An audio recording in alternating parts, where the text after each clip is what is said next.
Hello, and today we'll take a look at the MeiLong 10M version 2. So right when I released this cube, I also received this MeiLong 12x12.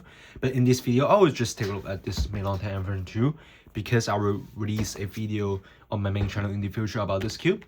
So yeah, stay tuned. So in this box, we have this card right here, which is the MoYu designer.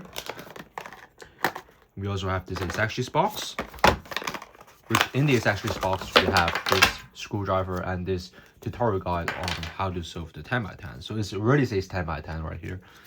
It's a customized plan flip just for this cube. But by the way, 7x7 and onwards, all the solutions are basically the same, but just more pieces. I'm kind of curious, so I'm just gonna take a look. Yeah, it's a 10x10 also, like it's not a 7x7, it's a 10x10, so nice. Pretty like attention to detail here. MoYu like do this specifically for the 10x10, which is pretty cool. And now we have this, the cube itself, and the box is very big. So yeah,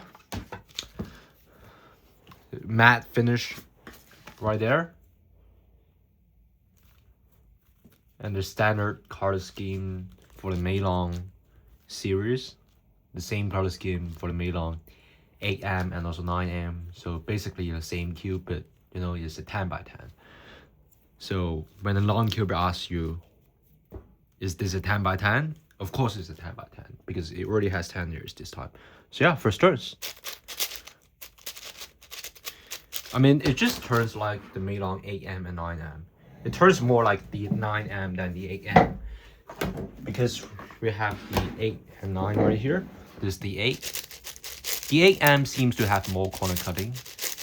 It is slightly easier to pop. But the 9M is less easy to pop, but has less corner cutting.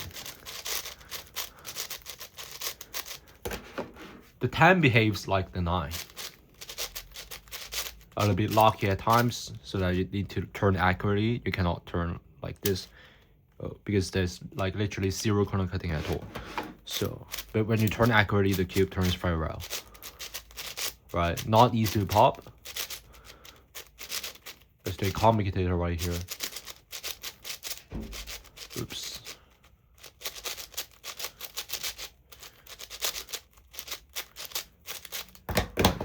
Size comparison, a little bit larger than a 9x9, but the 8 and 9 are virtually the same size.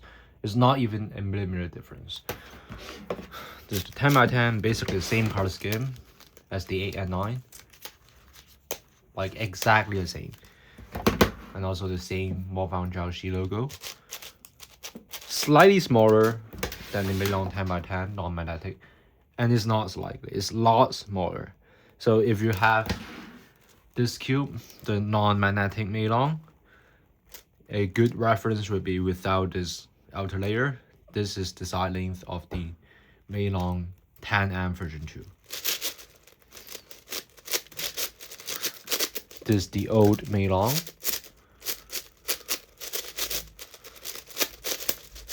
A bit sluggish, but the new MeiLong doesn't have this problem anymore. Not sluggish at all, and it's magnetized. So the layers align perfectly.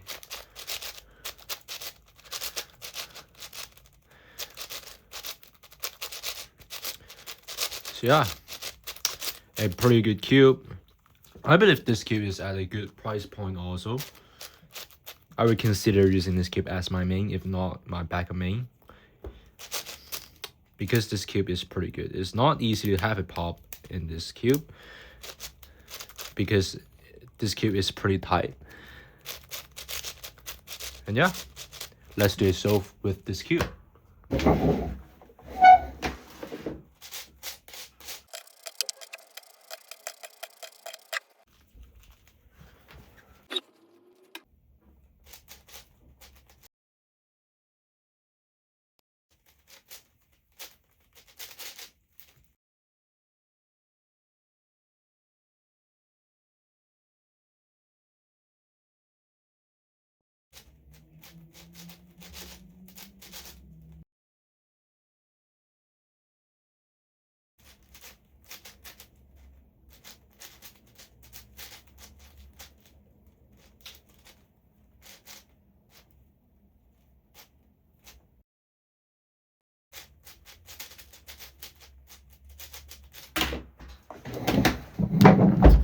So yeah, 23 minutes. I guess this is either my PB or very close to my PB. But by the way, I messed up the T perm at the end. Well, I had the T perm, the same PLO and the same AUF as my 21x21 stove that I did today. So this is pretty insane. And don't forget to mention that my 21x21 stove that I did today, which is the first ever stove, has a OLED skip, which is like 1 in 200 or something. So it's very ridiculous that even AP might have not get it. Like, I know he's the YouTuber or holder of the 21x21 cube, and it's done like maybe like 10 stoves or more than 10 stoves on the 21x21, and by logical means he usually does not have OLED skips, because you know the expected value of getting an OLED skip is like 1 in 200. So having 10 stoves means that if one of the stoves has an OLED skip, is like approximately 1 in 20 chance. So there's no chance it's getting an OLED skip in one of his 21x21 stoves. But guess what? I only did one and I got an OLED skip. So yeah, that's pretty insane. And this cube, despite the fact that I had a couple of pops in the first 2 centers, this stove is still pretty insane, since like 23 minutes is one of my fastest stoves done on a 10x10. So yeah, you just need to turn this cube accurately. So if you have a rough turning style like me, just maybe just consider not getting this one or turn it more accurately, but it's still pretty good at least. So this cube is for people who have accurate turning style. If you have accurate turning style, this cube is way too good. And even for the price also, this MeiLong series, the price must be cheap, right? If not expensive. So yeah, that's it on my unboxing video of this MeiLong 10x10M version 2. And huge thanks for MoYu for sending me this cube, and I'm keeping speed. Peace out.